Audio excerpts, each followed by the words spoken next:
Welcome to my channel. Jangan lupa like, comment, and subscribe ya teman-teman.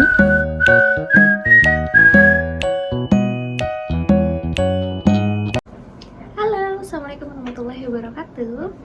Nah, di video kali ini aku mau sharing tentang diri aku yang sudah sebelum dan sesudah mempelajari filosofi Ki Hajar Dewantara. Jadi aku sudah mengajar selama 5 tahun di sekolah dasar negeri, salah satu sekolah dasar negeri di daerah Jakarta Utara. Sebelum saya mempelajari filosofi Ki Hajar Dewantara, saya menganggap bahwa seluruh siswa yang ada di kelas saya itu harus bisa seluruh materi pembelajaran yang ada di kelas yang sudah disiapkan oleh kurikulum dan sudah dirancang oleh saya. Nah, ternyata itu salah, dan kesalahan besarnya lagi adalah saat mereka tidak bisa, maka dicapnya adalah mereka itu bodoh.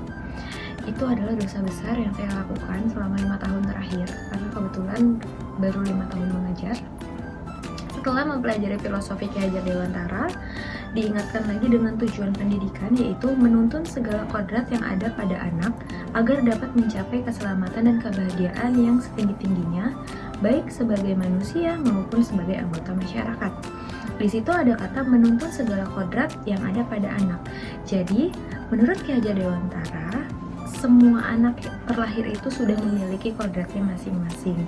Kita sebagai pendidik adalah menuntun mereka menuju kodratnya agar mereka merdeka, tidak bergantung kepada orang lain dan bisa berdiri di atas kakinya sendiri. Ditambah lagi, menurut Ki Hajar Dewantara, pendidikan itu mengibaratkan seperti seorang petani yang sedang menyemai benih, di mana anak-anak itu sebagai benihnya. Benih itu ada yang baik, ada yang buruk, tapi bagaimana caranya si petani memperlakukan benih-benih tersebut, seperti disiram, diberi matahari yang cukup, pengairannya seperti apa, dan segala macam. Maka mereka semua, baik dari biji yang bagus maupun yang kurang bagus, maka akan tetap tumbuh dengan baik. Begitupun dengan biji-biji padi yang amat bagus, walaupun mereka bagus tapi mereka di treatmentnya tidak baik, maka akan tumbuhnya tidak optimal. Jadi siswa harus diberikan treatment yang baik dan pas. Saat ini mendidik siswa juga harus dilihat dari kodrat alam dan kodrat zaman. Kodrat alam itu yaitu kekuatan, potensi, atau keadaan diri secara alamiah melekat pada diri masing-masing peserta didik. Jadi mereka sudah memiliki kodrat alamnya mereka masing-masing. Kita harus menggali kodrat tersebut dan mengantarkannya menuju kebahagiaannya mereka atau kesuksesannya. Dan ada kodrat zaman. Kodrat zaman yaitu kekuatan, potensi, atau keadaan diri yang berubah sesuai dengan kondisi sosial, budaya, masyarakat, perkembangan zaman. Jadi, mendidik anak itu dalam kodrat zaman adalah harus mengikuti perkembangan zaman, di mana kita sekarang kan sudah di era perkembangan IT, maka mengajarnya jangan textbook saja, banyaklah praktik dan banyaklah menggunakan media yang menarik minat siswa.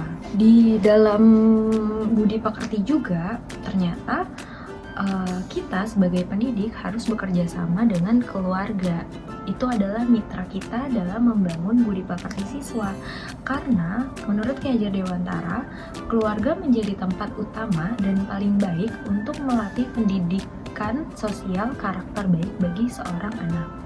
Jadi, seorang pendidik pun tidak bisa hanya sendirian untuk mendidik seorang anak, tapi ada juga peran keluarga yang harus berkolaborasi dengan seirama dan indah. Maka dari itu, apabila semuanya sudah dilakukan dengan baik, insya Allah maka hasilnya juga akan yang terbaik juga. Sedangkan masih banyak pendidikan di kita itu yang pintar matematika, maka dia pintar. Kalau dia tidak bisa matematika, maka dia bodoh. Hanya sebatas itu, padahal itu salah besar. Padahal